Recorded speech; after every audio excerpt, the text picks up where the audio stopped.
మహాపరిశుద్ధుడు అయిన ప్రేమ కలిగిన తండ్రి, ఇంట్లో ఇల్లాలకి భర్తకు జ్ఞానం ఉంటే, తల్లికి తండ్రికి జ్ఞానం ఉంటే అయ్యా ఆ కుటుంబం వెలుగుమయమై ఉంటుంది.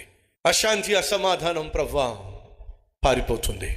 ప్రతి భర్తను, ప్రతి భార్యను, ప్రతి తల్లిని, ప్రతి తండ్రిని ఇంట్లో నాయన జ్ఞానంతో నింపండి.